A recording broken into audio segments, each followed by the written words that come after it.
to our third workshop wherein we're going to tackle on how to write risk statement. No, in here, it's better to use the risk profile. No, with risk profile kasi, if you can recall, it is an important aspect in doing risk assessment process. No, kasi of course, first things first, you need to know or identify what are the possible risks that are present in your certain organization para at least malaman niyo man lang, ano ba yung mga current, vulnerabilities, threats na meron tayo sa company so that, that's our starting point. Remember, our audit is risk-based, no? So meaning you'll be, focusing on what, risk that are present and that are high, no? Kasi yun yung may mataas na exposure. Let's say for example, there is a risk na, the company might be exposed to certain tax obligations or dahil sa bagong na-impose na law ay greatly ma-affect yung company in terms of operations. So, remember that, if those risks are present, dapat yung audit natin dun siya naka-cater somehow. Kasi, kung ano yung kayang well, you all do know for a fact that there's a concept of what we call risk acceptance and tolerance. So yung risk tolerance, doon tayo mag-focus, is that yun yung kaya mong i-tolerate for a certain period, no? Ngayon, of course, over time kasi marami kang tinotolerate na risk, no? So kailangan meron lang tayong limitation with that. Kaya hindi kasi tayo puwedeng lumagpas sa risk tolerance kasi if you're going to exceed the risk tolerance yung tinatawag nating, yung kaya nating hawakan na risk, tawag dito, anong mangyayari kasi, what if there's a certain time wherein nagsabay-sabay lahat na nangyari yung risk, would the company would be able to handle it well, 'no? So yun yung mahirap kasi sa part ng risk. So that's why ang starting point natin sa audit is really the risk kasi do'n talaga manggagaling yung ating, direction in terms of doing audit. And that's why we need to discuss on how to write, properly the risk statement. So in terms of the risk statement, ano bang end result nito? Remember, if you do risk assessment process, ma-identify natin yung risk.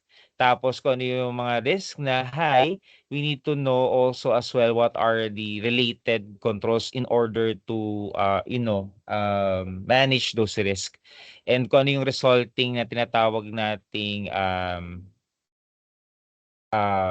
yung tinawag natin, yung risk, na natira, guys? Alam niyo 'to, yung risk na natira, anyone? Sa inyo ko talaga tinanong, yung Residual ano yun? Sorry, tama, may residual narinig ko. Ayun, correct. That's what we call the residual risk. So thank you for that, no? For answering. Sino yun? Very good. Naalala yung residual risk. So very important yung residual risk kasi doon magkakaroon ng direction yung ating audit. Ibig sabihin, kung ano yung mataas yung risk after considering the controls, which you call the residual risk, doon kasi papasok tinatawag natin yung risk prioritization. Ibig sabihin, kung ano yung mataas yung risk, doon tayo gagawa ng audit. Naintindihan? So, very useful talaga ang risk, assessment process pagdating sa audit, okay? Now, after we identify what are the areas that has a high risk, we prioritize it, gagawa tayo ng, engagement for that. Now, for a certain year, kung ano man yung mga naisip na audit engagement na gagawin for a year, so yun na yun, no? Ilalatag na yun ng auditor for a certain period, eto yung gagawin nating audit engagement, then after that, ganto, ganto, ganyan, ganyan. Ibig sabihin doon manggagaling siya sa tinatawag nating ERM. Di ba naalala niyo yung risk control matrix? So very crucial kasi siya. Kasi doon natin malalaman yung mga risk na matataas tapos ano yung puwedeng gawin nating engagement tapos ipa-plot siya for the year. Ngayon, pagdating sa mismong audit engagement kung ano man yung ma-assign sa'yo, doon na papasok yung tinatawag nating pag-create ng or we'll do half of the audit engagement na. So dito na papasok yung audit process na planning, execution, and completion. Okay?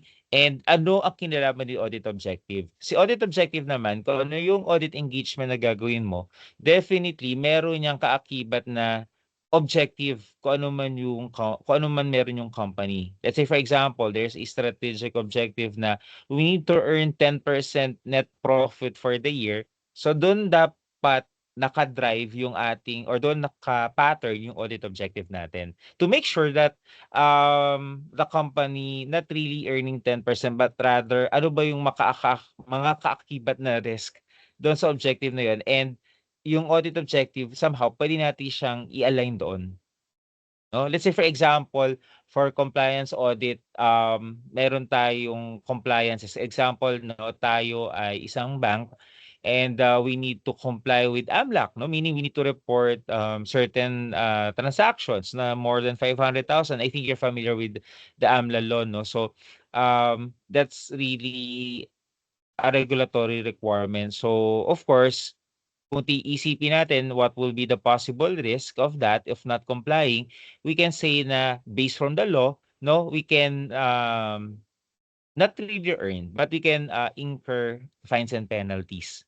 Okay? So, ngayon, nailatag natin siya, nagawa natin siya ng risk assessment, and we need to perform, at siguro na-assess na high siya, pwede natin sabihin gano'n kasi of course ang gagawin kasi ng audit engagement most of the time yung nasa, yung may risk severity na moderate to high. So meaning kung siya ay moderate or high, most likely may audit engagement. And come audit engagement, we need to review the compliances of the company with regard to AMLAC 'no, or the AMLA law.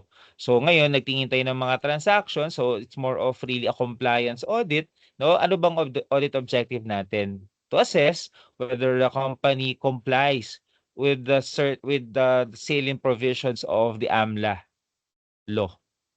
Okay, so mga gano'n, naintindihan? So gano'n pagdating sa compliance. Don't you worry 'no, binibigyan ko lang kayo ng konting background para ma-connect natin yung mga dini-discuss natin 'no. So going back sa discussion ko ng audit objective kasi, remember that with audit objective dapat align siya kung ano man yung objective ng company. Most likely the objectives of the company na na-set are really, ano na siya, naka-set na siya.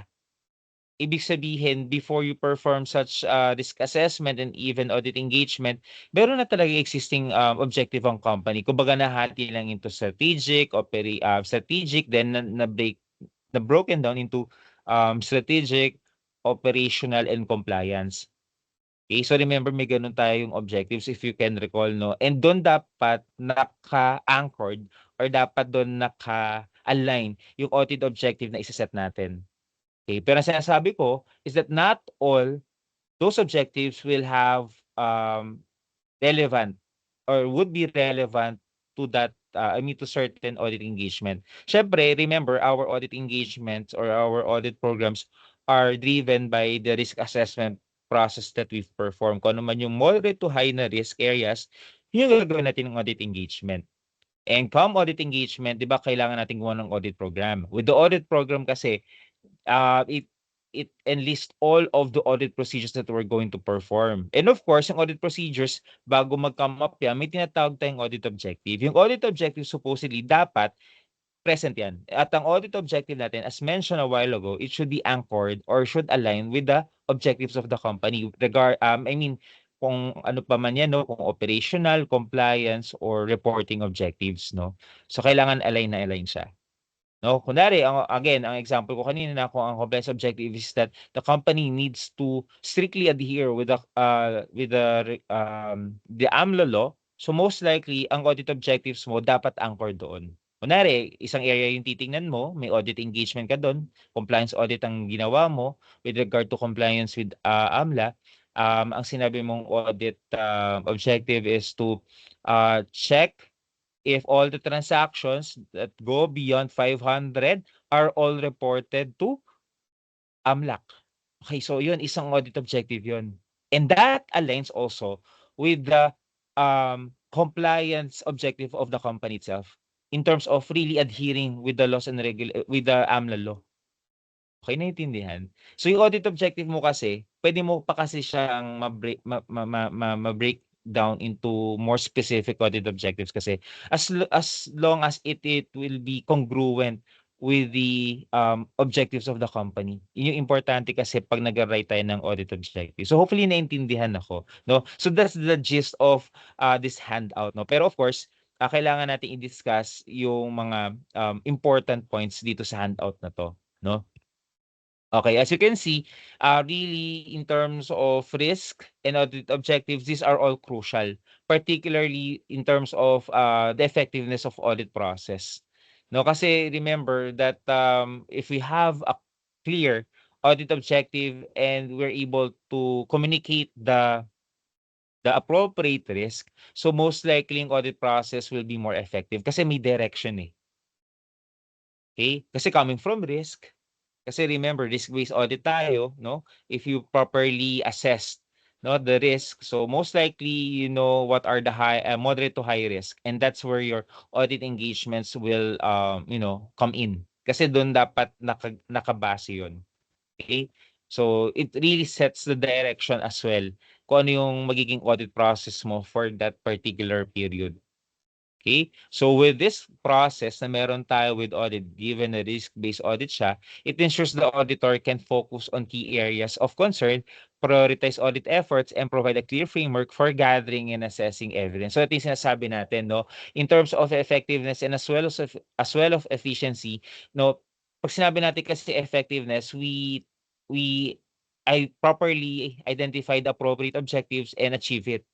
And when we talk of efficiency, we use the audit resources somehow at a maximum point, no? Meaning, we really maximize the utilization or the use of audit resources. For example, no, yung the audit people, no? Yung mga audit assets natin such as the software that we can use in terms of doing audit. So kung present siya and we were able to really utilize it, most likely, no, it is because we have a good risk assessment process in place and we set clear audit objectives. So that's why properly written risk assessment or statements rather and audit objectives are essential tools in audit communication. It will guide again the auditors as well as the stakeholder toward a common understanding of potential issues and audit priorities.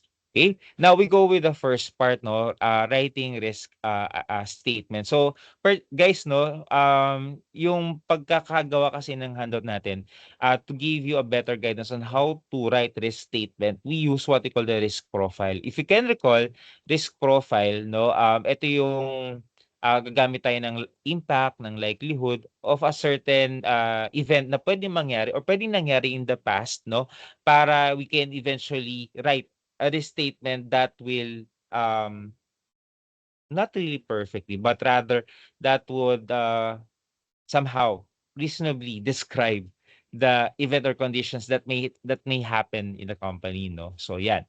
So let me read lang this one, no? So in here, this statement describes the potential events or conditions that could negatively affect the audit process or the organization. But particularly, we're talking about the organization, no? So pwede kasi siyang hindi lang potential events. It could also be an event that had happened in the past, but it can eventually happen again in the future. So we also do speak of the past events, no, that will also, no, help us to identify the risk. Kasi pwede rin namang mga risk na that can happen in the future. Saan natin siya puwedeng nalaman? Puwede kasing may isa tayong competitor, 'no, then may nangyaring, isang event sa kanila. Let's say for example, in the case of, data leakage, so kung nangyari sa kanila, hindi malayong puwede rin mangyari sa atin 'yun. Okay? So ito yung sinasabi kong, we can also do benchmark in terms of identifying, potential events in terms of assessing risk. Identifying risk. Aside from the fact na puwede rin manggaling sa past event 'to, okay? So, to discuss further, now we have here the components of a risk statement. So tatanungin niyo sa akin, "Sir, ano ba yung very crucial diyan?" Eto yun, yung mismong event or condition. Kung titingnan niyo rin yung components of a risk statement, very familiar siya, right? Kung maalala niyo yung ating discussion ng workshop 1, dun kasi natin diniscuss yung triple CER, the condition, the cause, the effect, um, the criteria and the recommendation. Kung titingnan mo, nandito rin siya. Okay? Kaya nga magandang diniscuss muna natin yung tawag ito, yung issue write-up kasi doon pa lang, at least at that point, you know how to identify what are the possible things that we can, put into each of those acronym in the triple CER model. But this time, magagamit ulit natin siya. At least marunong na kayo mag-identify ano ba pinagkaiba ng condition, ano ba pinagkaiba ng cause, ano ba pinagkaiba ng effect. Ang alam kasi natin, no, to recall, is that dalawa lang yung alam natin, cause and effect. But when we gone through the triple CER model, no, ang cause and effect dapat nasa gitna yung condition. Okay, kasi yung condition ito yung nangyari ngayon na alam mo parang may mali or unusual or something is not right. Of course, no, alam mong may mali siya dahil may basehan ka which we call criteria. Okay? Now, of course, you need to know what is causing what's causing why sorry, mali yung English ko 'no. So, ano ba yung cause why nangyayari yung gano'ng kind of condition, okay? And yung effect, siya ay manggagaling sa mismong condition, not coming from the cause. So, meaning it's really the cause, the condition, and the effect. Gano'n yung linkage niya pagdating sa triple, CER model. Kasi gano'n I mean, in the context of internal audit, that model is really helpful in, writing our issue. Okay? And then, kasi yung condition, ito yung na-observe mo kasing phenomenon, parang gano'n. And then ano yung causing, bakit nagkaroon ng gano'ng conditions, anong basis mo? It's your criteria. Now tingnan mo ano yung magiging impact niya. So you will need to know now the impact or the effect of it. So ano magiging base mo? Is it the cause or the condition? Most likely it's the condition. Kasi yung cause, it's the underlying root cause. No? Why that condition happened. And yung recommendation mo will be anchored in addressing that cause or root cause. So ngayon, pagdating sa restatement, magagamit ulit natin siya. Kung mapapansin nyo, yung unang-una nating component dito is the event or the condition. So dito, yung ating restatement, parang it could be in a form of what could happen or it answers the questions what could happen. So meaning, it's more of a question na um, Um, sorry, na naka-future, na parang ano siya, future, looking siya. Ibig sabihin, puwedeng nangyari na in the past at puwedeng mangyari ulit in the future. So, puwede natin consider or puwedeng hindi pa nangyari pero may possibility mangyari. So, that's why we need to answer the question, what could happen? So, in the event or condition, this identify the risk or situation that could potentially lead to an undesirable outcome. Okay, for example, isa kang company na meron kang, kunwari lemonade yung business mo, simplihan lang natin. Tapos of course meron kang, cash collection. Of course 'pag nagbebenta ka, nakaka-collect ka from your customer. Ngayon kasi yung pera mo of course, wala siguro nagsimula ka pa lang, wala ka pang lalagyanan talaga 'no. So, isipin mo in terms of event or condition ay wala pa talaga siyang sasabihin nating, control, okay. So, kung nangongolekta ka ng pera sa iyong customer, ano yung puwedeng mangyari dun sa pera mo? Unang-una, kung walang control, puwedeng susceptible siya sa theft. Puwede siyang manakaw given nga na wala kang controls, wala kang, cash box or wala kang lalagyanan or parang safekeeping of that, cash. So, puwede yun yung mangyari. That's the event or the condition, 'no? Then next, component of the restatement, the cause. Why could it happen? Of course, alam naman natin kung bakit yun nangyari kasi, well, in the context of that scenario, walang control. So this explains the underlying reason or contributing factors behind the risk. Okay? So most likely yung cause mo, pwede mong gamitin dito yung ating tinatawag na fraud triangle. So you need to identify, possibly dun manggaling yun sa tatlo 'no, puwedeng coming from the pressure, 'no? Puwede rin coming from the opportunity, isa 'yun yung, ineffective controls and puwede rin coming from rationalization. Remember, yung tatlong 'yun dapat present 'yun.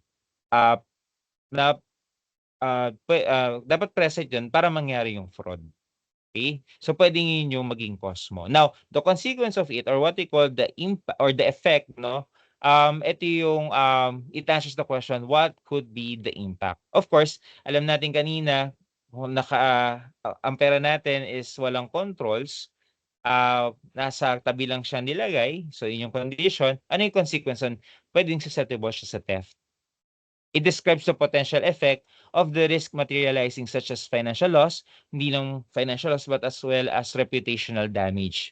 Let's say for example, no, ang example natin is nangyari kay Balay-Dako, 'di ba? So kung well, kung nabalitaan yung sa Balay-Dako, it really causes reputational damage sa part ng Balay-Dako kasi nga, if the staff had been, trained on how to handle the situation better, sana somehow na-lessen siya. Pero tingnan niyo yung nangyari. Hindi siguro nagkaroon ng, appropriate or enough training yung tao on how to handle those kind of situation, it resulted to such reputational damage. So yun, puwede nating isipin what could be the effect kapag nangyari yung ganyang situation, okay? And it can also, result to an operational inefficiency when we speak of operations. Okay? Let's say for example 'no, there could be puwedeng ito very particular 'no, in a certain process may dinagdag na step. Yung certain step na yun supposedly 'no, kung talaga siya ay, na-consider very carefully, puwede sana siyang hindi gawin 'no. Dinagdag siya, it resulted to operational inefficiency.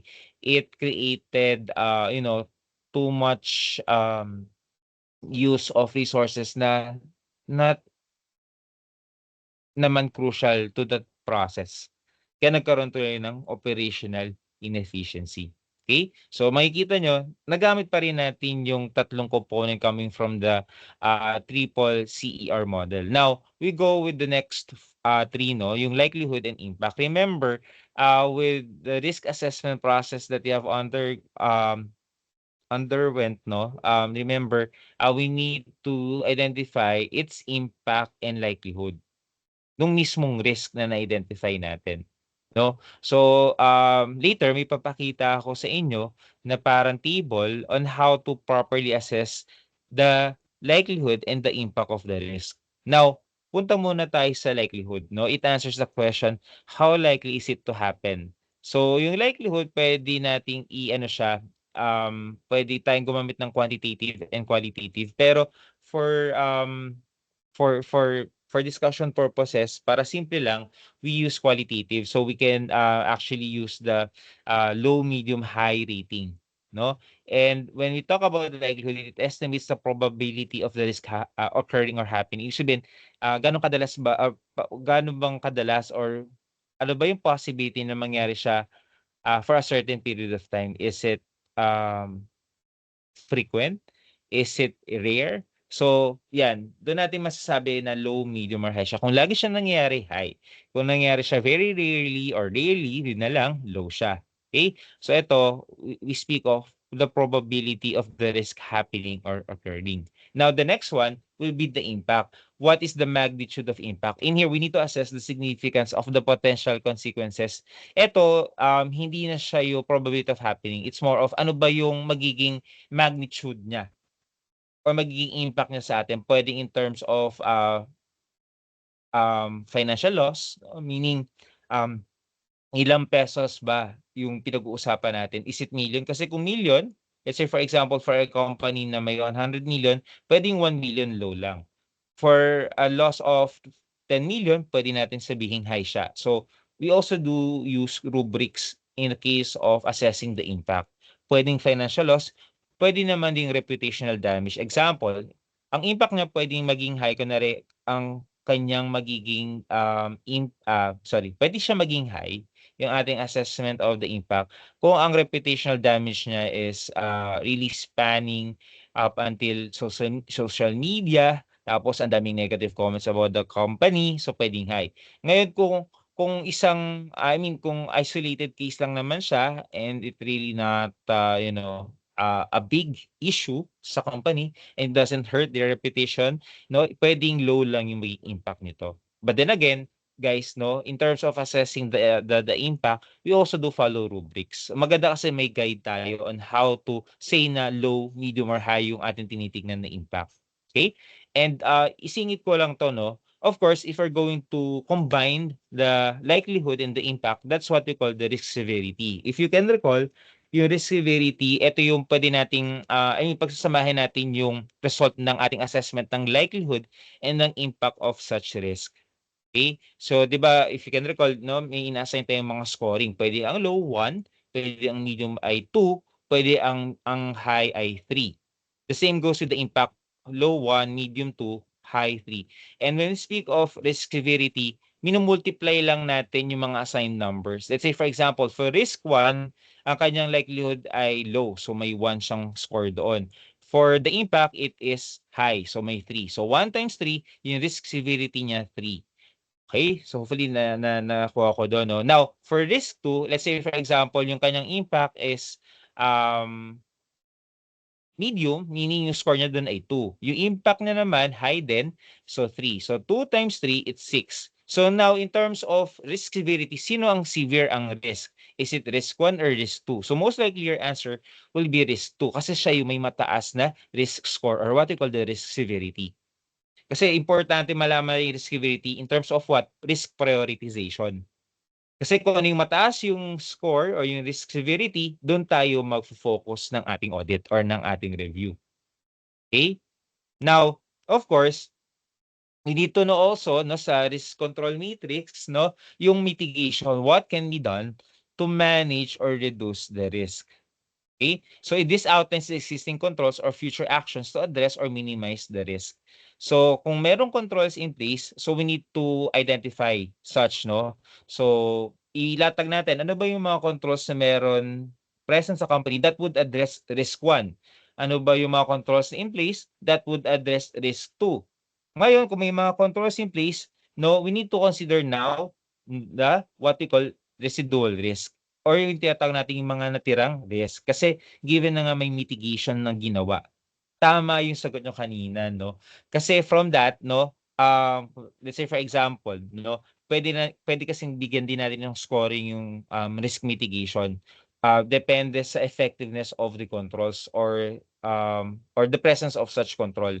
Let's say for example, if that control has a score of let's say for example 2, tapos yung risk scoring or severity mo 5, it will result to a risk residual of 3. Okay, so yun yung tinatawag nating risk residual.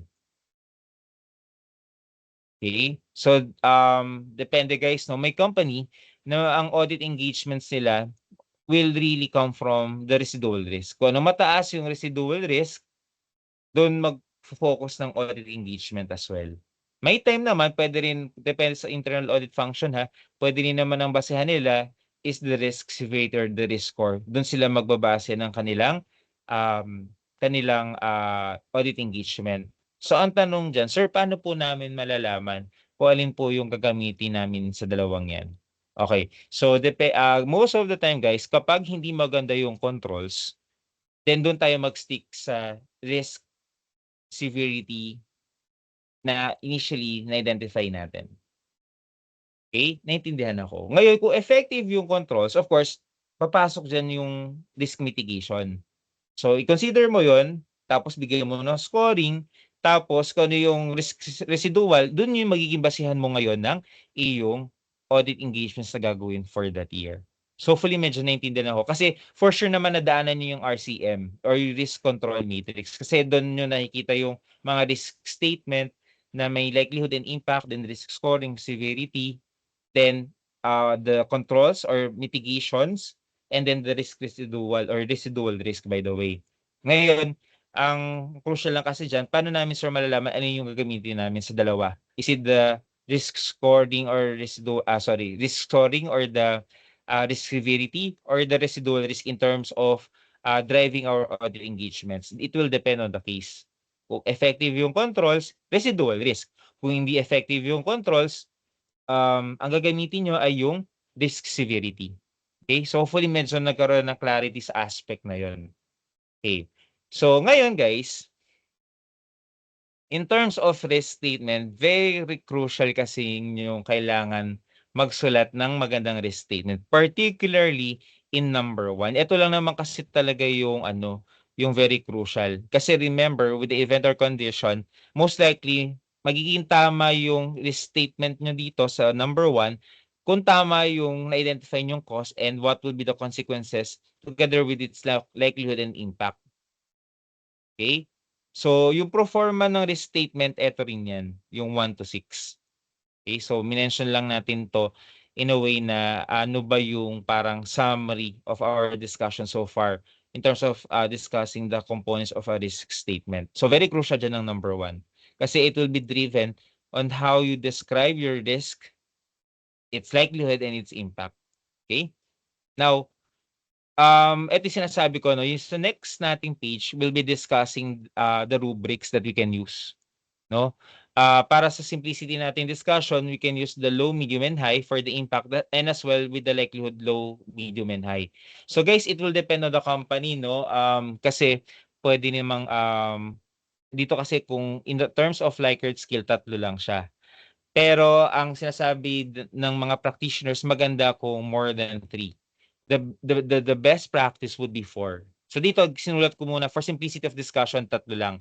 Pero to say kung, I mean para walang bias 'no, kasi 'di ba ang problem with assessment is yung bias. Baka lahat maging medium. No, just like with survey questionnaires na kung may Likert scale ka ng 1 to 5, lahat magiging 3. So, nasaan yung parang ano doon, yung parang paano mo masabi kung agree or may disagreement. So, dito, maganda in practice 4 siya. So, puwedeng very low, tapos low, medium, and then high. Then you'll be, assigning scores 'no, 1 for very low, 2 for low, medium 3, high 4. Dito simplehan lang natin, low 1, medium 2, and high 3. And most of the time naman guys, meron namang present na rubrics to measure the impact and the likelihood. So dito, paano natin masasabing low ang impact? So may description.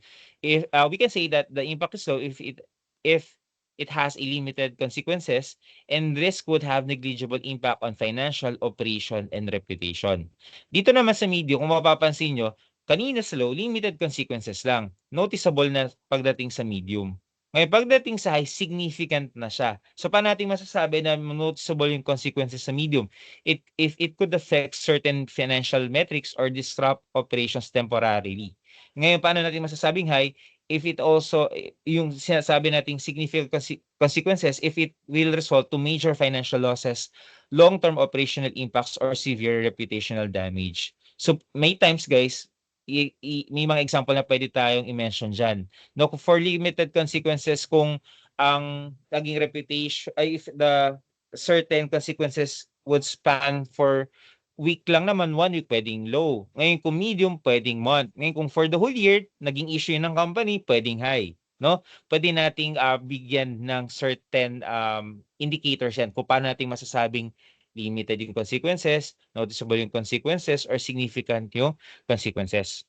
Okay, now in terms of financial impact, kung tinitingnan natin yung magiging financial impact niya, dito na-assign na masasabi nating low kung ang impact niya is less than 5% of the revenue or the profit.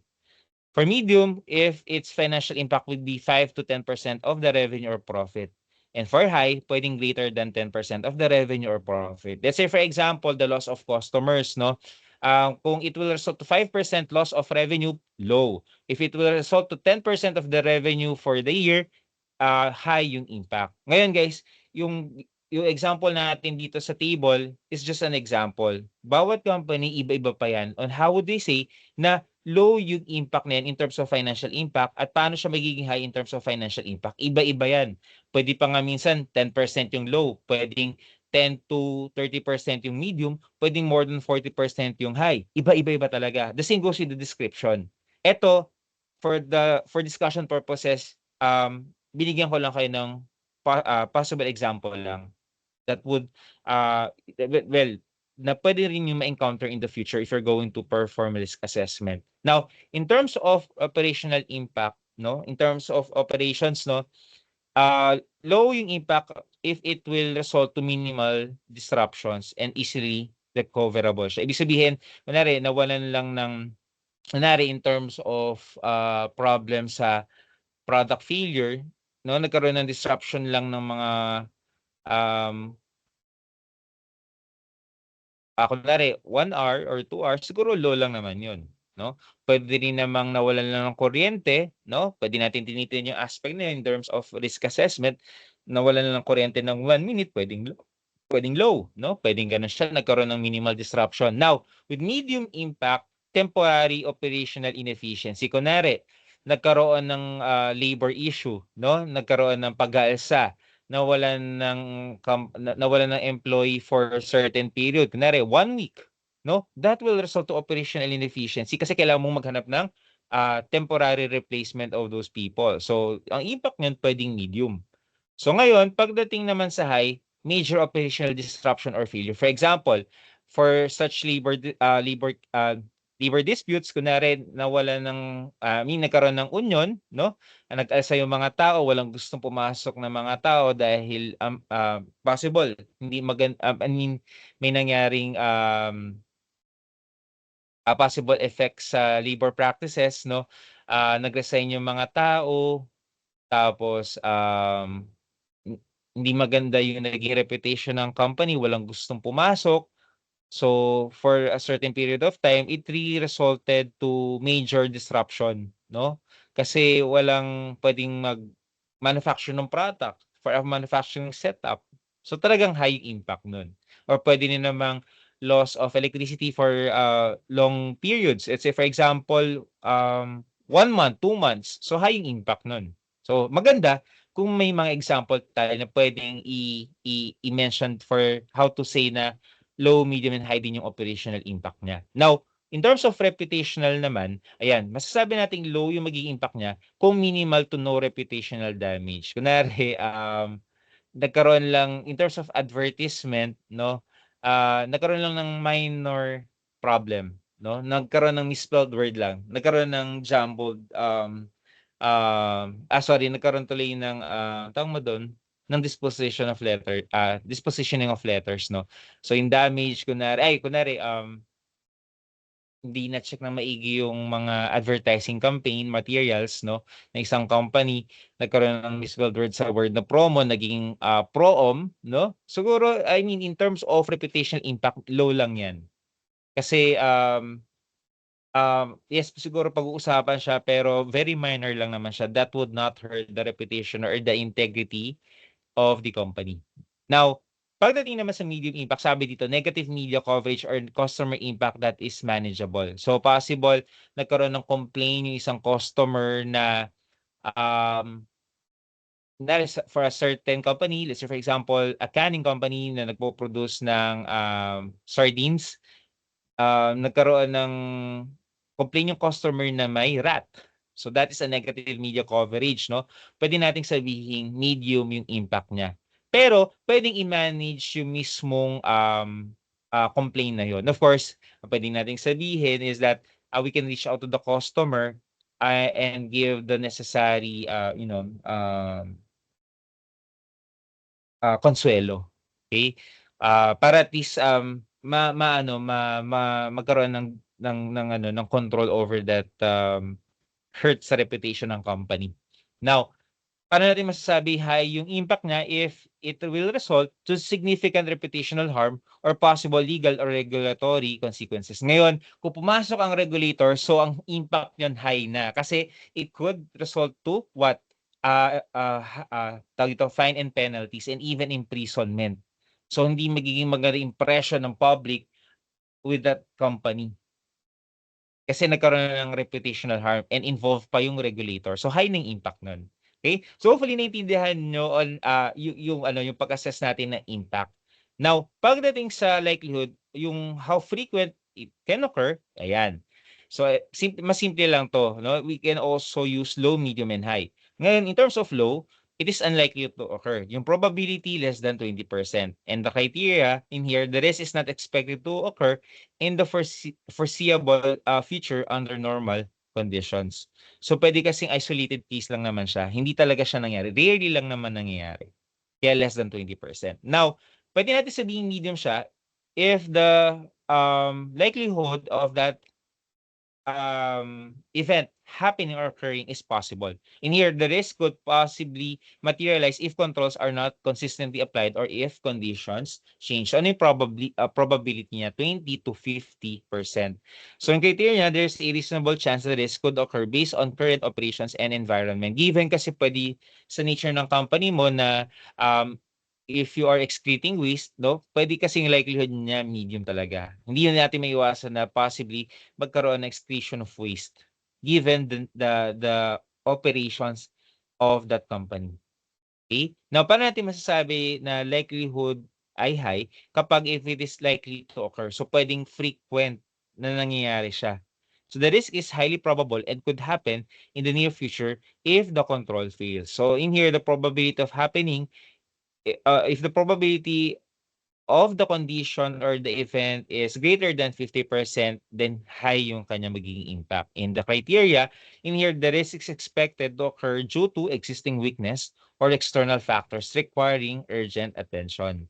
So meaning kung lagi siya nangyayari, parang alarming na kasi siya. Ibig sabihin, systemic siya, may mali na. I mean, may possibly nangyari siya, pwede siya mangyari everyday, so parang may mali. So, pwede nating sabihin na likelihood na ay high. Now, may mga examples tayo dito ng risk statement that can give you proper guidance, no? So, eto, no, may mga binigay example for IT audit, for financial audit, for compliance audit, and operations audit, no? Now, give an example, no, for an IT audit on how to write risk statement. So guys, yung risk statement, by the way, sabi ko nga kanina, ang importante dito ay yung risk title kasi yan yung very crucial sa ating risk assessment. So yung risk title dito, yung unauthorized access to sensitive data, yan dapat yung makita natin sa ating risk assessment process. No, yan kasi yung magiging result. Kunwari, 'di ba meron doon nakalagay sa risk control matrix, yung title, yun mismo yun yung first column. And most likely, your risk title should be appropriate for such circumstance na na-identify mo yung event or condition. So that's why maganda na bigyan mo ng parang context siya. So that's why we need to put the description, the likelihood, the impact, the mitigation, and who will be the risk owner. So dito kompletuhin na natin yung risk control matrix para at least mabigyan natin ng proper context yung risk title. Kasi very crucial kasi yung risk title. That's the risk statement really. So again, the description in here, it is mentioned that there is a risk that unauthorized individuals could gain access to confidential customer data due to weak password policies and outdated access controls in the company's IT infrastructure. If this happens, it could lead to financial penalties, legal liabilities, and reputational damage. Kung mapapansin nyo, no, yung ating condition, yung ating cause, at yung kanyang effect, nasa description na. So yung description na to, this describes what the risk title itself. So ito yung very crucial. So dapat, yung risk title mo, nagmamatch sa description. Okay. So, in here, ano ba yung tinatawag nating condition? There's a risk that unauthorized individuals could gain access to confidential customer data. So that's the condition. Pwedeng ma-access daw ng mga tao sa company na unauthorized yung mga confidential information ng customer.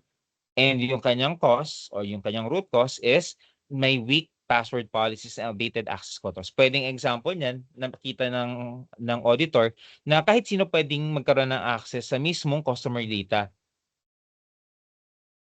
Kunwari,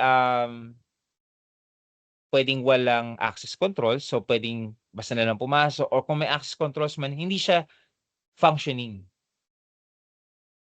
No, pwedeng kahit ano lang ilagay mo, papasok ka pa rin. Or pwedeng meron ngang password na hinihingi, pero weak naman yung password policies mo. Ibig sabihin, no, hindi siya strong. Pwede kasing ang password mo lang ay 1, 2, 3, 4, 5, 6, tapos kinalat pa sa buong company, alam tuloy ng mga tao. So, nagkakaroon tuloy. It can result to what? Unauthorized individuals gaining access to such confidential customer data. Okay, so that is the condition and the effect. So, anong magiging ano niya, effect or impact niya? If this happens, it could lead to financial penalties, legal liabilities, and reputational damage. So, maganda din ina-identify natin yung effect kasi somehow, yung effect niyan, it will help us to identify the impact. Eto, kung mapapansin niyo 'no, if this happens, it could lead to financial penalties, legal liabilities, and reputational damage. Kung mapapansin niyo, may penalties na, may regulators na. And as mentioned kanina sa impact, kapag involved na yung regulator, high siya. So that's why yung kanyang impact ay high. Yung medium niya, yung likelihood niya ay medium kasi nakalagay dito, possibly mangyari. Possible din naman siya mangyari. Kasi nga, lalo na kung may na-observe si auditor na hindi maganda yung kanilang policies with regard to password and outdated yung kanilang control. So, pwede ka talagang likelihood na ay medium. Pwedeng maging low lang yan kapag may mga controls in place. Okay? So, it will depend on the situation kung likely, whether kung medium, low, or high siya in terms of likelihood. Okay, so hopefully naintindihan 'no, kasi, 'tong description kasi very crucial siya to describe the risk title kasi ito yung risk statement, unauthorized access to sensitive data. Now, as a mitigation, sabi nga natin kung ano yung ating cost, 'di ba, do'n dapat tayo, magkaroon dapat ng recommendation. So, parang ito yung mitigation. Implement multi-factor authentication. So, ibig sabihin ng multi-factor authentication, MFA 'no, aside from asking for the password of that, credentials of that, person having an access to customer data, manghihingi pa siya ng puwede natin maglagay ng added layer of one-time password or OTP. Pwede din namang, kung outdated naman yung sabi dito 'no, outdated yung access control, i-update natin yung access controls regularly. So 'di ba, still we follow the triple CER model. And dito na-identify natin dapat crucial din guys 'no, sa ating risk profile or risk control matrix is to identify sino yung risk owner kasi sila yung magiging kausap natin when we try to reach out on how to, you know, put an action sa recommendation na pwede nating ibigay. And, most likely to further have inquiry with that, certain situation when you do audit engagement, particularly in this area of unauthorized access to sensitive data. When we speak of IT audit, okay? So hopefully naintindihan. Now, another example will be financial audit 'no. Yung financial audit naman, okay? Okay, in here, misstatement of revenue due to incorrect timing of recognition. So medyo may pagka-accounting, kasi ito, may problema tayo pagdating sa revenue recognition. Now, the description of this risk title, bakit tayo nag-come up with that risk title is that there's a risk that revenue may be overstated due to improper timing of revenue recognition, especially at year-end when management might accelerate revenue recognition to meet targets or financial forecast. This can result in financial statements that do not reflect the company's true performance. So, mapapansin nyo, nandyan yung condition. There's a risk that revenue may be overstated due to improper timing of recognition. Okay? So, ano yung kanyang cost, 'no? Dahil kasi, they need to meet targets or financial forecast. So, 'di ba remember yung cost natin puwedeng manggaling um, sa fraud triangle, incentive or pressure. So, yun yung cost niya, yung meeting targets or financial forecast. So, ano yung magiging impact niya? This can result in financial statement that do not reflect the company's true performance. In short, financial, misstatement. Okay, kasi remember maraming gagamit ng FS, tapos maraming magre-rely sa FS mo, tapos kung gano'n yung result 'no, na hindi niya pine-present yung true performance, yung users ay mami-mislead. Baka mamaya mag-invest siya sa company na hindi naman talaga performing, okay. So dito, the likelihood of happening is medium. Possible naman talaga kasing mangyari 'to. Now in terms of impact, high siya. Bakit? Kasi, material misstatement could lead to misinformed decision making by stakeholder and even regulatory penalties. Ito involve ang regulatory penalties at lalo na kapag pinag-usapan natin, it will affect stakeholder, most likely ang impact niyan high. Kasi maraming na-mislead nung mismong, material misstatement sa financial statement mo. And yung mitigation nito on how we can, address it 'no or the recommendation, ano ba yung ating cost? meet targets or financial forecast. So dito, hindi lang siya na-mention, pero pwede na rin nating sabihin to meet such, to really address the cause is to have a recommendation to our management to set realistic expectations. Meaning, baka mamaya kasi yung targets natin or financial forecast is very high talaga na hindi talaga kayang abutin or i-reach. That's why resulting to such improper timing of revenue recognition. Kumbaga ginagawa nila yung fraudulent act na just to meet such pressure, magkakaroon ng incorrect timing of recognition. Kunwari, dapat kasi yung revenue next year pa siya i-recognize. Yun yung tamang timing niya. Pero kasi dahil may pressure na may need tayong i-meet na target, ni-recognize natin siya this year. So that is a misstatement. Okay? So hopefully naintindihan. Another mitigation, para din maiwasan natin din to, is to review the revenue recognition policies to ensure that they are aligned with the applicable financial reporting framework or what we call the PFRS or the PAS, no? Particularly PFRS 15, no? Revenue, tawag to? Revenue recognition standard, no? And conduct substantive testing of sales transaction around year-end. So most likely, kung pinag-usapan natin ay financial, ang risk owner would be the finance department or the finance manager, pwede ring CFO. It will depend. No? For me, maganda is the CFO who will be the owner of this risk. So, kung titingnan nyo, babasahin yung description, no? Most likely, this will describe the misstatement of revenue due to incorrect timing of recognition. So, ito yung risk statement natin, yung risk title na to. So, tama namang dinidescribe nito yung ating risk title. Okay? So, hopefully naintindihan.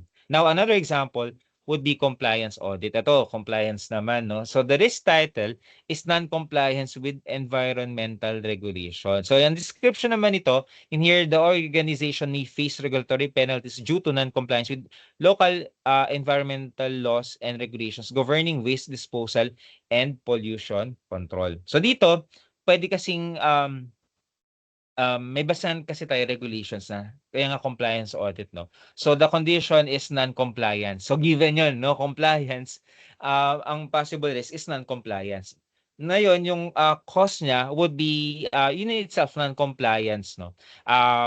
Dito very specific, no? Non-compliance relating to waste disposal and pollution control. And its impact would be kung may violation, it could result to significant financial penalties and damage, lalo na damage to the company's reputation. Yung kanyang likelihood, it will be medium and yung kanyang impact would be also medium.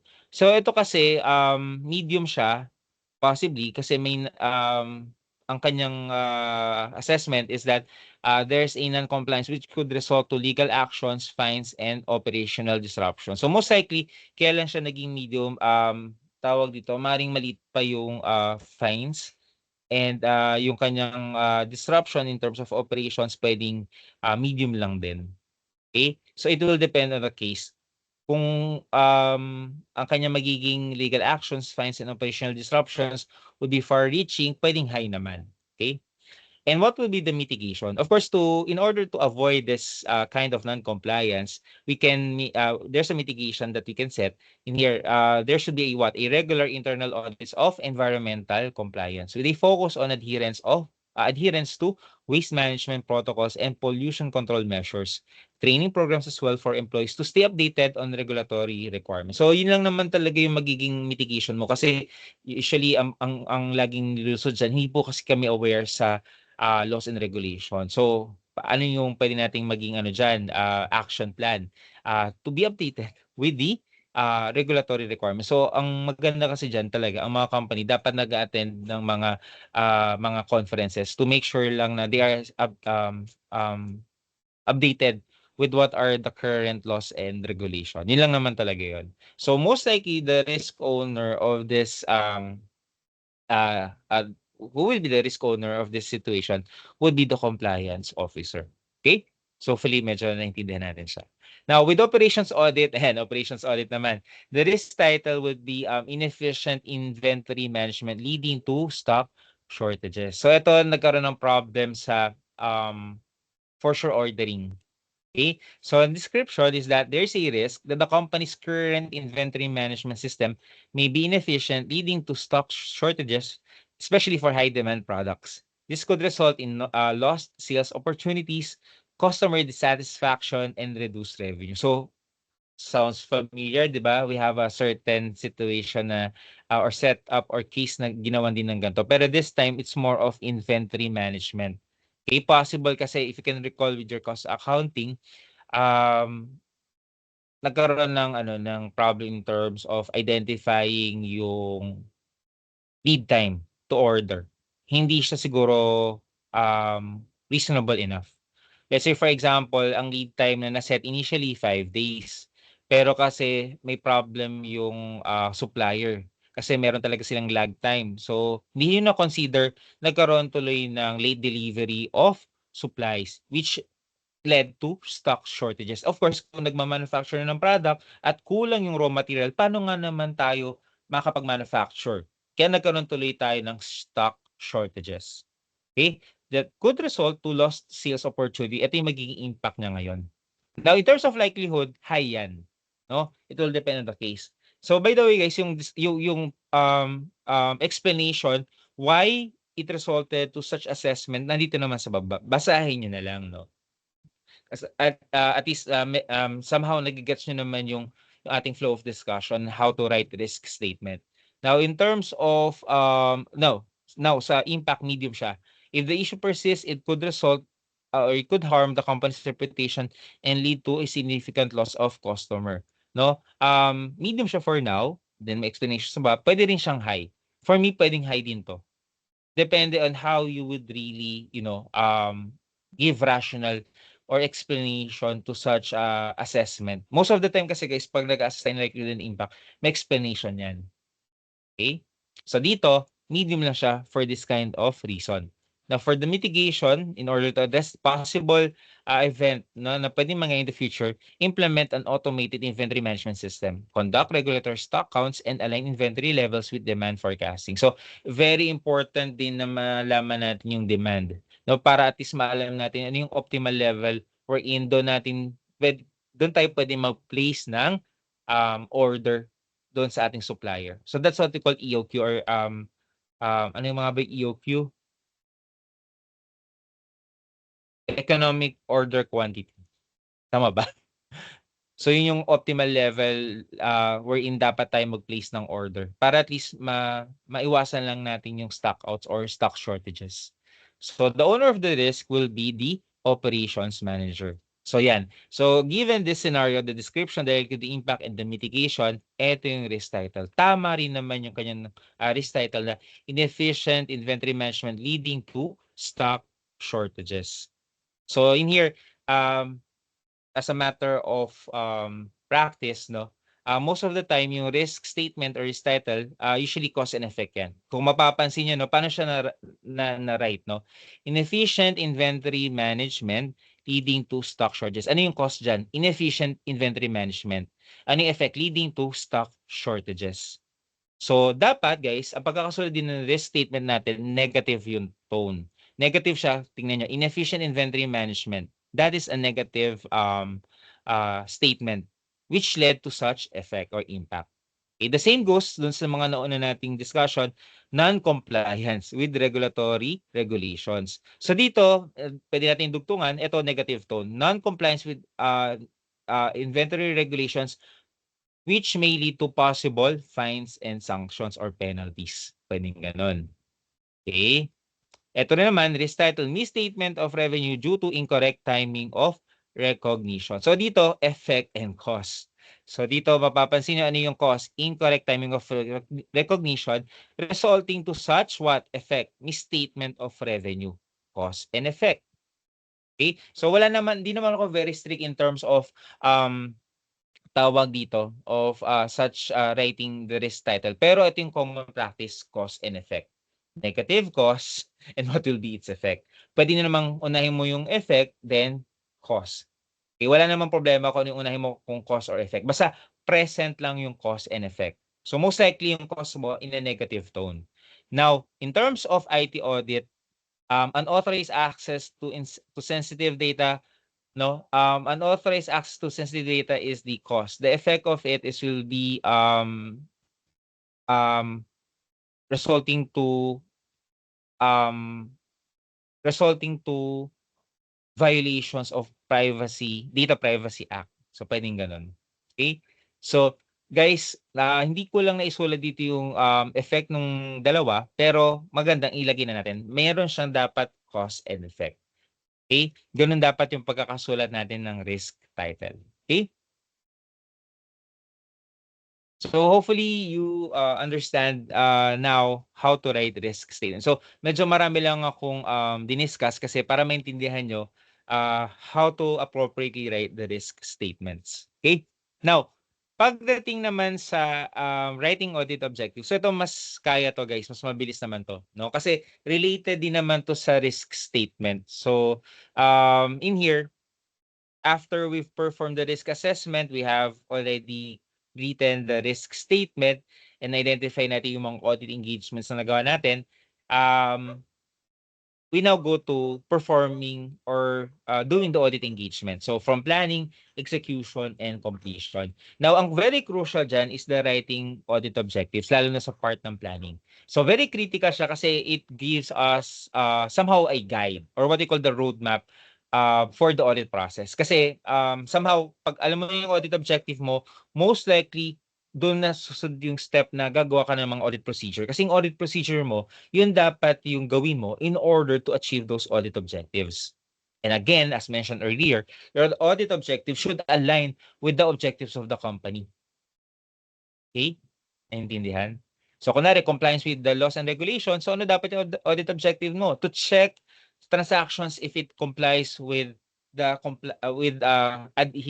if it complies with certain laws and regulations. So, yun yung magiging audit objectives mo. Isa-isahin mo na siya para tingnan natin if the company is really performing such task to achieve such objectives of the company or the management. Iba pa kasing audit objective, iba pa yung objective ng company or ng organization. Na dapat congruent sila. Hopefully, nag-stick yun sa mind nyo, no? So in here, internal auditors use this objective to guide their activities in identifying and assessing the adequacy of controls and accuracy of financial information. So well-crafted audit objectives ensure audit efforts are focused, relevant, and aligned with the identified risks. So eventually, at the end of the day, align naman dapat yan lahat. Organizational objectives, the risk statement that we have discussed a while ago, and the audit objectives that we're going to write. At least may direction yon. And most likely guided ka and focus ka sa gagawin mong audit procedures that would also be aligned to your audit objectives.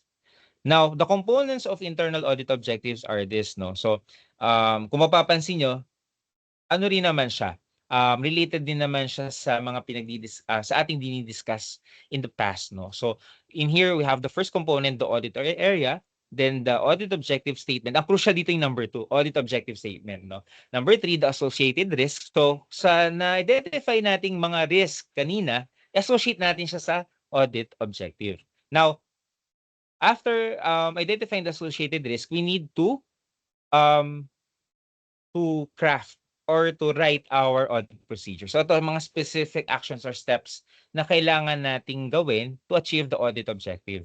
And of course, yung criteria or benchmark, the standards or the framework. Kung maalala nyo sa triple CER model, no, naandun din yung criteria. Okay, so nakita nyo na yung connection. No? Lahat yan magkaka-connect, guys. Kaya very important na grasp nyo yung triple CER model. So for the proforma, we use also the same components. Okay. So with the audit area, ano ba yung specific process yung tinitingnan natin? Okay, let's say for example, pwedeng compliance, pwedeng IT, pwedeng finance. Iba-iba yan. Pwede yung kanya example natin, finance, no? Particularly the revenue recognition. So that is your audit area. For the IT security, ito yan, no?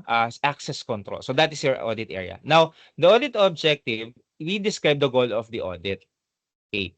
So dito, as mentioned, when we talk about access control, no? For sure, na-identify na natin yung risk. Ano yung magiging audit objective mo? To assess the effectiveness of the access control mechanisms to ensure sensitive data is adequately protected from unauthorized access, reducing the risk of data breaches.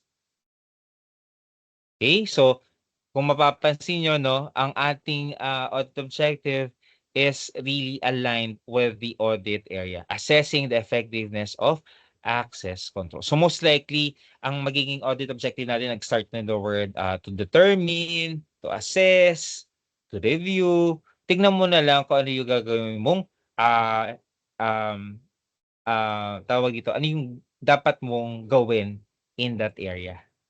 Okay. Ano yung associated risk? Eto na-mention na natin 'to 'no. Unauthorized access to sensitive data due to weak password, policies or outdated, software patches. So ito na-identify na natin 'to kanina sa risk statement. So kinonect natin. So most likely guys, kung ano yung risk natin, yung associated risk, yung pagkaka-write natin ng audit objective is what? Kung alam mo may present yung risk, baliktarin mo lang 'no. We need to make sure na dapat effective yung access control natin. Parang gano'n. Or we need to assess the effectiveness of the access control to check if the risk is really present. If not, 'no, di okay lang. Ang point ipino-point out ko lang dito is we need to assess the effectiveness of the access control given yung associated risk niya is unauthorized access. Okay? So yung audit procedures, it will depend, 'no? Um Na-mention natin yung mga mitigation, kung ano yung mga controls in place, yun yung ite-test natin. So kanina sinabi natin 'di ba weak yung ating, password, policies 'no? Yung audit procedure natin, review user access policies and assess the enforcement of MFA or multi-factor authentication. So yun yung mitigation na meron ang company.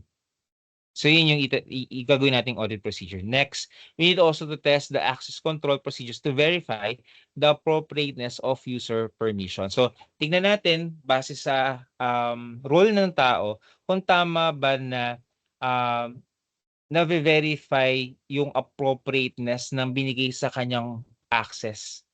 Depende sa role niya. So yan, isang audit procedure din yan.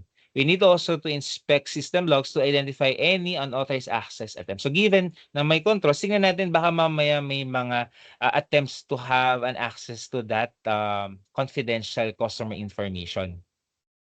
So yun yung pwedeng audit procedure na gawin natin to check to check or to assess the effectiveness of the access control. So most of the time naman guys, yung audit procedure given yan sa mga company. Mamimili ka na lang kung ano yung appropriate for such circumstance to address the audit objective. Okay, naiintindihan. May times, siguro kung bago yung audit engagement, baka ikaw na yung dapat mag-craft. Kung alam mong may mga controls in place yung company, yun yung i-test mo. And you write what will be the audit procedures that you'll be testing. Dito kasi given meron tong mga to, yun yung tinest ng auditor. Naintindihan? Okay? Pwede ring hindi present yung control, i-test mo kung ano yung magiging extent nung impact nung magiging um, absence of that control. Okay? Naintindihan? So again, as mentioned, with associated risk, i-connect natin muna ano ba yung associated risk with such audit engagement so that you can properly craft your audit objective. Naintindihan? So another example, no?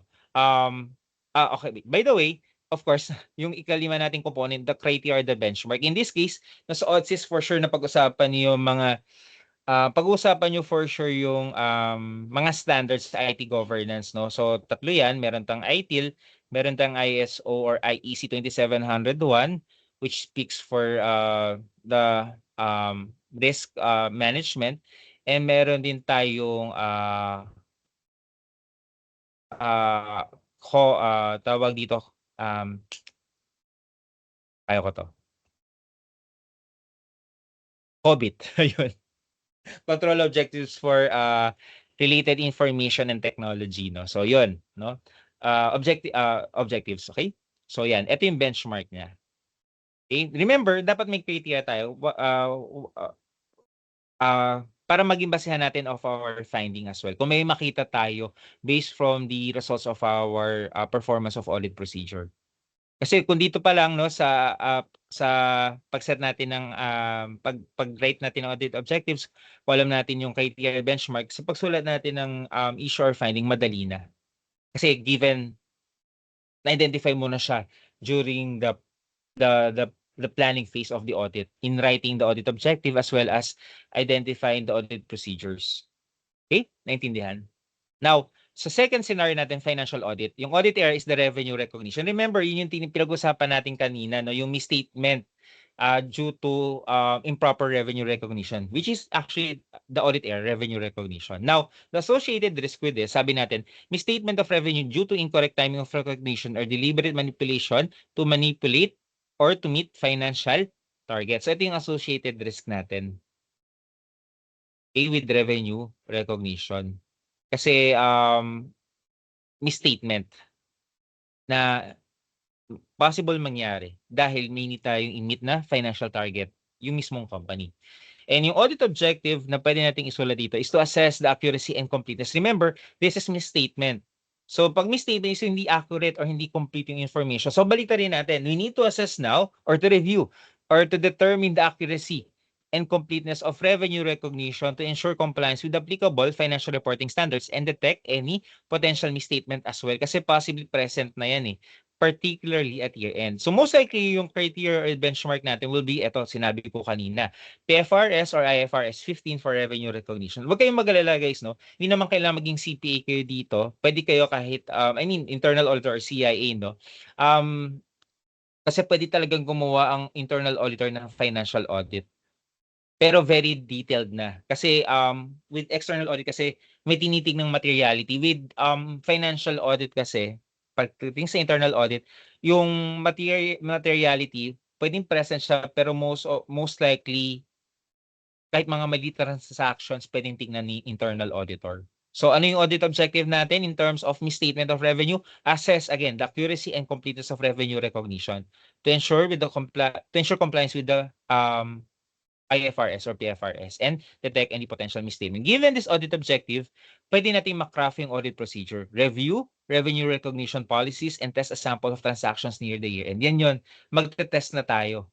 No? I mean, i-write natin kung i-test natin. Tingnan mo yung revenue recognition. May mali ba? Baka mamaya kasi, nagkakaroon ng misstatement kasi yung revenue recognition hindi pala appropriate or pwedeng kulang or pwedeng outdated na. Hindi na siya meeting PFRS 15.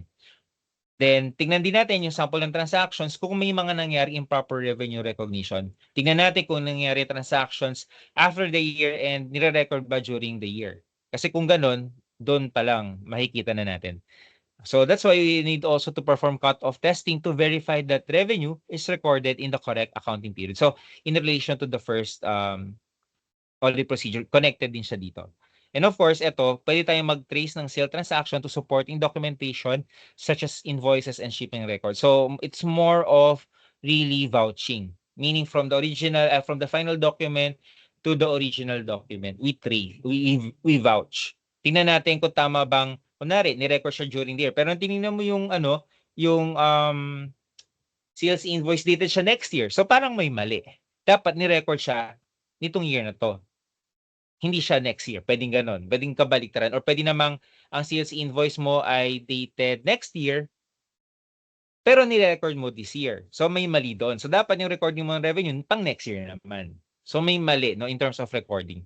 So ayan, kung mapapansin yung audit procedures, no pag nilatag natin, this would really address the audit objective, assessing the accuracy and completeness of the revenue recognition. Tiningnan niyo yung policy, nagtest siya ng sample, nagtest siya ng mga transaction, it falls under the correct cut-off period dito sa audit procedure 2, sa audit procedure 3, tiningnan niya kung tama ba na record sa tiningnan niyo yung supporting documents kung tama bang i-record siya sa appropriate na accounting period. Okay?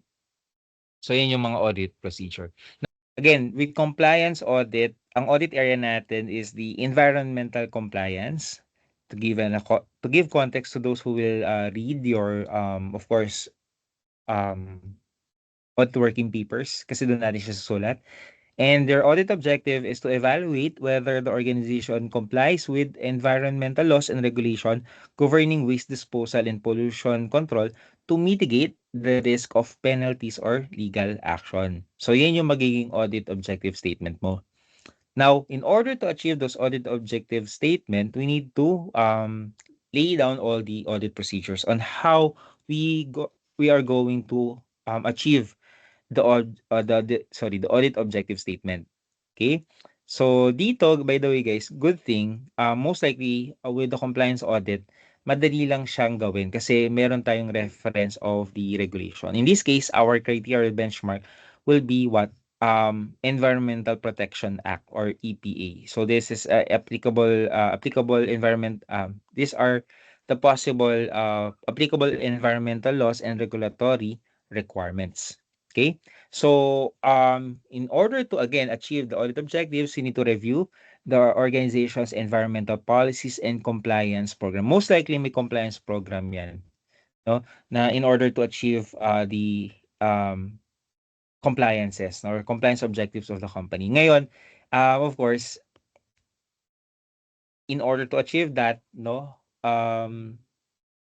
in order to achieve the compliance with the regulations, may compliance program ng company. So it sets all the procedures na gagawin ng company to comply with that regulation. Ngayon sa atin as auditors, titingnan natin siya, i-review natin siya. If the procedures are necessary to be in place in that program. Okay? So most likely guys, ang audit procedures natin, to give you an idea as well, dapat sine-check din natin yung mga policies in place. Laging ganun, by default, tingnan mo kung ano yung policy na pwede mong tingnan. For finance, most likely accounting policy.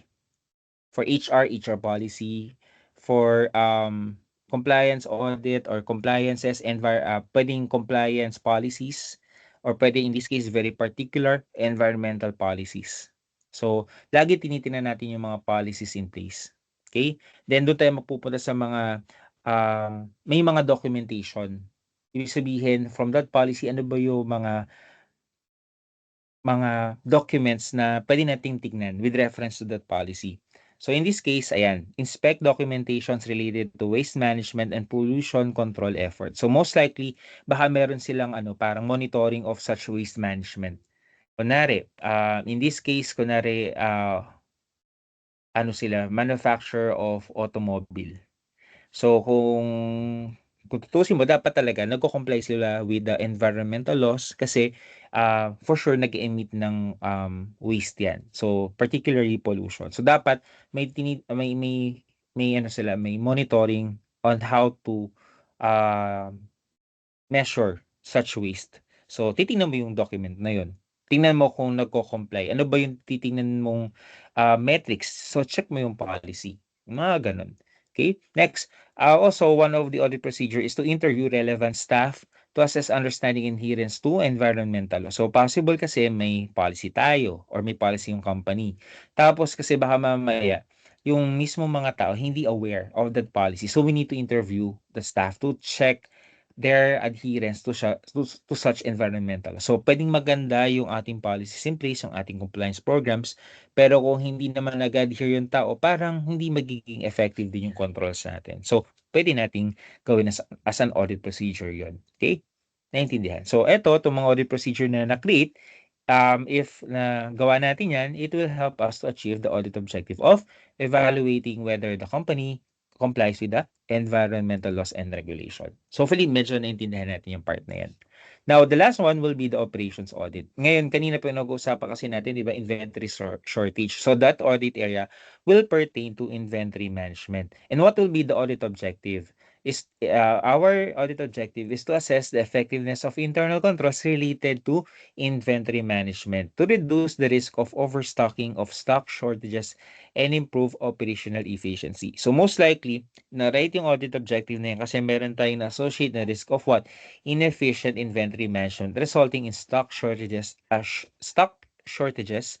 lost sales, and increased operational costs. So more of inefficiency of the inventory management as well, no? So tingnan natin ngayon yung in order to check if this risk is really present, then we need to create an audit objective of assessing the effectiveness of internal controls relating to inventory management. Okay? So what are the audit procedures in order to achieve the audit objective of inventory management? No, ayan. We need to review and evaluate the inventory management system and processes. So pwede natin tingnan din yung policies nila. Okay? We need also to analyze the stock levels and compare them with demand forecast to identify discrepancy. So dito magko-compute tayo, no? Titingnan natin EOQ kung tama ba, baka mamaya kaya nagkakaroon ng possible baka magkaroon kasi ng possible shortages kasi nung tinest mo, yung stock level mo is kapag nag-order ka is way below the optimal level. Kaya tuloy it can result to stock shortages. At least dito pa sa audit procedure, may audit finding tayo na makikita na kung di nagtutugma yung stock level natin when ordering raw materials versus the optimal level or what we call the EOQ, so possibly talaga magkaroon ng stock shortages kasi may discrepancy dun sa part na yun. Okay, we need also to perform inventory counts and compare results with recorded inventory levels. So tingnan natin kung nagtutugma rin ba yung ating inventory levels versus doon sa na-count na physical inventory. Baka kasi nagkakaroon ng inventory shortage is because yung ating inventory on hand hindi tugma sa inventory on record. Kunwari, 5 yung ating inventory on hand pero yung nasa record natin 15. So may discrepancy agad. Supposedly dapat nag-o-order ng kapag nasa level na ng 8 or what we call the um, economic order quantity or the EOQ. So ibig sabihin, umorder siya ng 8 nasa 15. Bakit nung tingnan natin sa actual scenario or actual count 5 lang, parang may mali na. Kasi supposedly dapat nag-order na kung way below 8 na.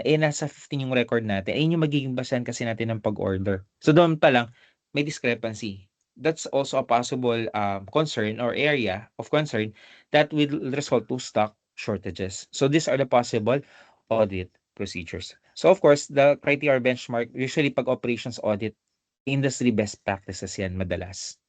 Okay? So, or kung ano man yung established na company policies. Most likely internal yung criteria natin pag operations audit or best practices. If na-achieve na ng company yung kanilang um, tawag dito, kanilang best no to manage all their resources. Baka maganda ngayong mag-benchmark na or mag-check with the best practices na currently in place sa industry. Okay? Ngayon, pag ginawa natin itong audit procedure, it will help us to achieve this audit objective. Again, ang key takeaway ko rito is that when you set audit objective, tingnan mo yung risk, yung associated risk. Kasi given that kasi sa associated risk kasi mabibigyan ka niya ng context on how to write your audit objective. Kasi negatively naka-write yung risk statement or yung associated risk. Ngayon, pagdating sa audit objective, baguhin mo, baliktarin mo. Pwede mo kang magsimula with the word review, assess, determine. Tapos ano ba yung pagkakasulat ng associated risk? Baliktarin mo lang. Dito nakasulat inefficient inventory management. So dito, assess the effectiveness of internal controls related to inventory management to reduce the risk of overstocking or stock shortages and improve operational efficiency. O, di ba? Baliktad lang yung pagkakasulat. Kumbaga, gagawan lang natin ng action, I mean, we will start with the action verb nga lang pagdating sa pag-create or pag-craft ng audit objective. Okay? So hopefully, medyo naintindihan yung part na yan. So in here, we also have key considerations for internal auditors when writing audit objective. Of course, sabi ko nga kanina, our audit objective should be aligned with the risk assessment. So at least focus and relevant yung audit objective na isusulat natin with the risk assessment that we have performed. And dapat may specificity and clarity. If you can check naman yung mga naka-underline, very specific siya on what on what we are trying to achieve. Kasi dito, kung mapapansin nyo, di ba, assess the effectiveness of internal controls related to inventory management to reduce the risk of overstocking. Yun yung need natin kasing ma-achieve. No? Yun yung specific na gusto nating ma-achieve na objective din ng management or ng organization as well. Okay? Okay, the same goes with this audit objective sa compliance audit. To mitigate the risk of penalties or legal action, may iwasan lang natin yung pag-incur ng mga to. Then yung compliance audit, most likely compliance objective ng company. Now, in terms of reporting objective, ang ating specific na gusto ma-achieve is to ensure compliance with the applicable financial reporting standards and detect any potential misstatement, particularly at year-end. The same goes with IT audit is to ensure sensitive data is adequately protected from unauthorized access, reducing the risk of data breaches. So most likely yun yung objective na naset sa management. So at least may specificity and may clarity on what we're trying to achieve. So at least maiwasan lang yung ambiguity when we try to write the audit procedures. So that's why this allows auditor to develop tailored audit procedures and provide transparency to stakeholders. So kita nyo naman, no, at least align siya doon sa ating gustong ma-achieve sa audit objective, yung audit procedure. Kasi doon pa lang magbibigyan ka ng roadmap or ng guidance on how to write the audit procedure as well.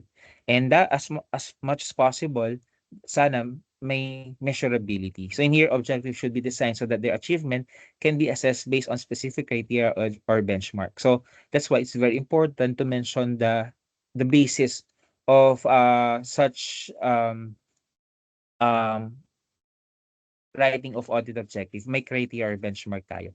Kasi it will give us somehow a way to tell ano yung basis natin or yung grounds natin to measure.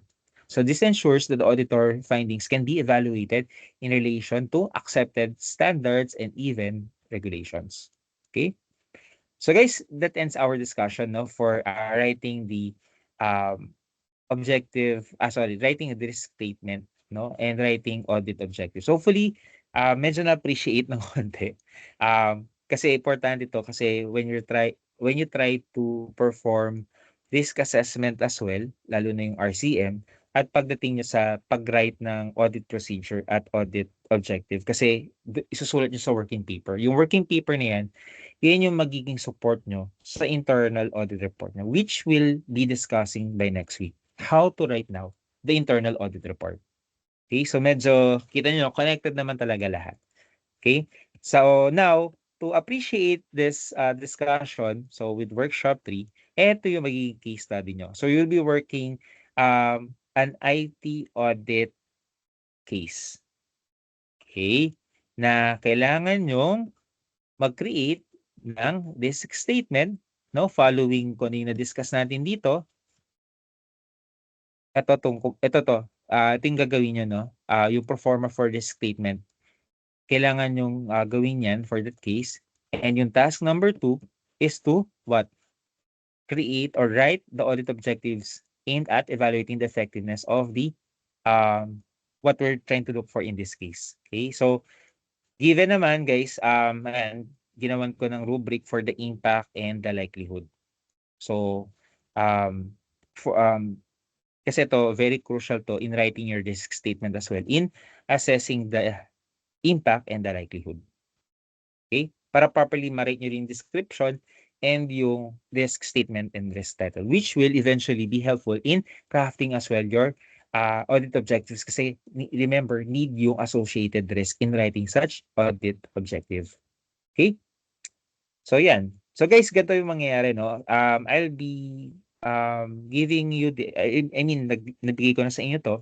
Tapos yung submission is through Canva. So given that hindi enough siguro yung time na remaining, I'll be allowing you to submit it siguro by up until next week. So maganda, syempre kung tapusin nyo na within the time na allotted sa ating schedule ngayon para hindi na siya isipin pa in the coming week, no? Pero kung talagang marami kayong ginagawa, it's okay lang. I'll be allowing the submission up until, siguro naman up until next week. Siguro Wednesday. Okay? Para hindi naman ganun kabigat sa inyo. Okay? So, yun lang. So, that's it. Thank you. Thank you, sir. Do you have any questions pala?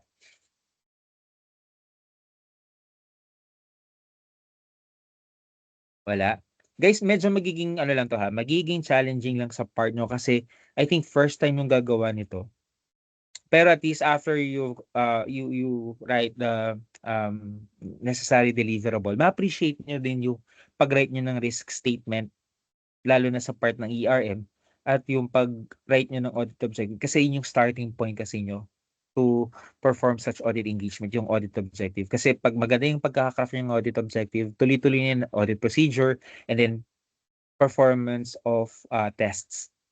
And then doon na kayo magsusulat ng ng issues which we tackled in workshop 1. So yung ating masasabing integrating discussion will be next week. Kasi doon na yung internal audit report. Discussion muna siya. Kasi yung magiging final nyo na output for the first period will be an internal audit report which will happen next week. So bibigay ako sa inyo ng certain scenario, siguro 3-pager or 4-pager. You'll work in a group.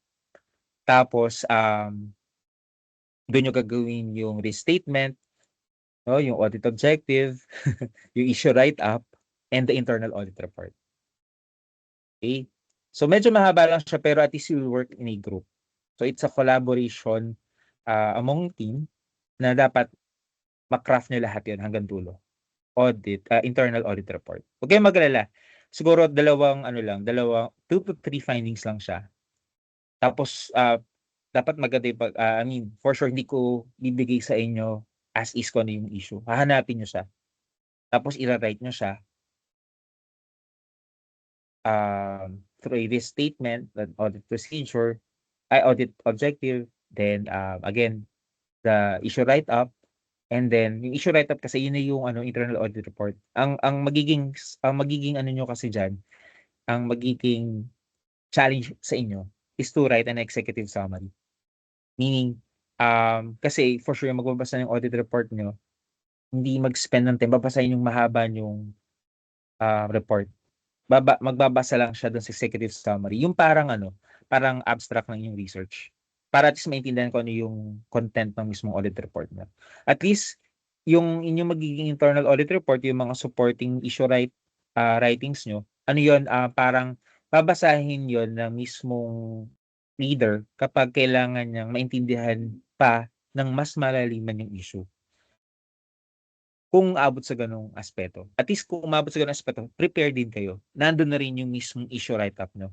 May supporting na kayong mga write-up for the executive summary. So, yun. So, hopefully, yung mga discuss natin in the past from workshop 1 and 3 and even yung mga nauna, no, will be very crucial sa pag-write natin ng audit report. Kasi yun yung dapat maging dito, output. Kasi the next year for sure kayo nang gagawa ng mga parts na yan up until audit report. So kung nakagawa kayo ng magandang audit report, very impressive yun sa inyong magiging audit manager. Malay nyo, ma-promote kayo ng ng mabilisan kasi marunong na kayong magsulat eh. Kasi yung very crucial talaga sa audit. Marunong kayong magsulat ng issues, ng findings, ng observation, ng recommendations, and even executive summary. Para at least, ang magiging kulang na lang is yung second half ng ating session, yung presentation. Kasi kung maganda yung write-up nyo, ang next natin i-deal yung presentation na. Okay? So, ayan. Nire-recall ko lang yung mga discuss natin so far. Okay, do you have any questions? Hopefully clear naman. Dami kong samples na binigay para mas maintindihan nyo. At kapag gumawa kayo ng mga ng audit objective and restatement, may pwede kayong pattern na sundan hanggang sa makuha nyo siya. Kasi hindi naman siya talaga makukuha sa theory lang. Maganda kung siya ay talagang pinapractice. Which is eto, outcomes natin siya ipapractice. Huwag kayong magagalit sa akin na kailangan ko kasi kayong turuan sa mga aspeto nito. Kasi for sure, hindi nyo siya nagawa ng very formal sa iba nyong AUD. Kundi hindi lang dito sa outcomes. Okay? So, bububugin ko pa kayo sa week 9, sa midterm exam nyo. Which is yung pag-write up nyo ng buong internal audit report. Okay? Okay, so kung walang tanong, thank you everyone and I appreciate your time and kain na kayo.